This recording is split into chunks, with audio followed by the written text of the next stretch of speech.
আসসালামু আলাইকুম। আজ আমি আপনাদের মাঝে শেয়ার করব একটি পেটিকোটে কিভাবে বেল্ট লাগাতে হয়। তো আপনারা মনোযোগ সহকারে দেখুন। এই যে আমি আগে পেটিকোটটি তৈরি করে রেখেছিলাম, শুধু বেল্ট লাগাইনি। এখন আপনাদের সামনে আমি বেল্টটি লাগিয়ে দেখাবো। তো এই যে দেখুন, এখানে আমার ছিঁড়া অংশটি আছে।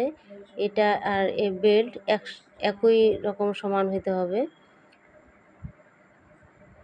তো আমরা এই প্রথম অংশটি এক পাটে শুধু একটি নিচে রাখে আমাদের সেলাই মারতে হবে, সেদিকে খেয়াল রাখতে হবে। তো এখানে এক পাট করে আমরা আগে একটা সেলাই দিব প্রথমে। তো এভাবে করে আমরা একটি সেলাই দিয়ে দিব, যেন নিচে আবার কাপড়গুলোতে কোনো সেলাই না পড়ে, সেদিকে খেয়াল রাখতে হবে। তো আমার চ্যানেলটি ভালো লেগে থাকলে অবশ্যই আপনারা সাবস্ক্রাইব করবেন, আর যারা করে রেখেছেন তাদেরকে অসংখ্য ধন্যবাদ। আর পেজ থেকে দেখে থাকলে অবশ্যই ফলো দিয়ে রাখবেন।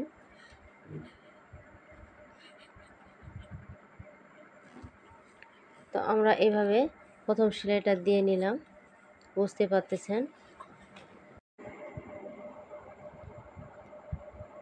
এভাবে আমরা সেলাইটি আটকিয়ে নিলাম।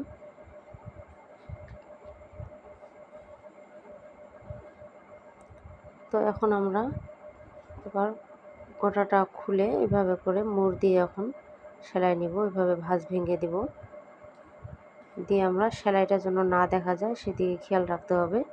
সেলাইয়ের উপরে আমরা সেলাই মারব, নিচের কাপড়টি যেন চাপা না পড়ে সেদিকে খেয়াল রাখতে হবে। তো আমরা নিচের কাপড়টি অবশ্যই টেনে টেনে লাগাবো, তা না হইলে আমাদের বেল্ট মোচড় খায় যাবে, কোকড়া হয়ে আসবে, সোজা হবে না, সেদিকে খেয়াল রাখবেন। সবসময় উপরেরটি আস্তে করে ধরে রাখতে হবে আর নিচেরটি টেনে টেনে লাগাতে হবে, তাহলে সহজে আপনারা লাগাইতে পারবেন।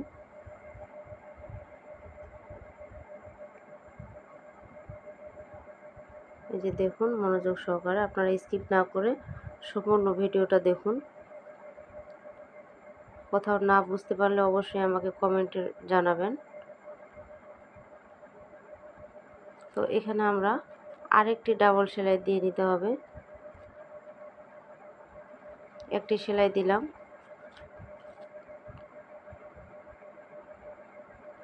ভাঁজটি খুলে আবারও সেলাইয়ের পাশে একটু ফাঁকা দিয়ে 2 সুত ফাঁকা দিয়ে আমরা সেলাইটা দিব, যেন সমান হয় সেলাইটা, তাহলে দেখতে অনেক সুন্দর হয়। এই যে আমি সেলাইটা দিয়ে নিলাম।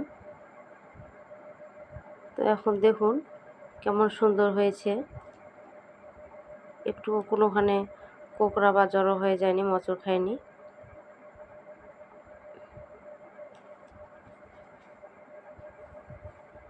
অনেক সুন্দর হয়েছে। তো আমার পেটিকোটে বেল্ট লাগানো হয়ে গেল। এই যে দেখুন, ফিতা আমি লাগিয়ে নিয়েছি। তো ভালো থাকুন, সুস্থ থাকুন। তো দেখুন, এই যে আমি বেল্টটি লাগিয়ে নিয়েছি। তো আজ এ পর্যন্তই, ভালো থাকুন, আল্লাহ হাফেজ।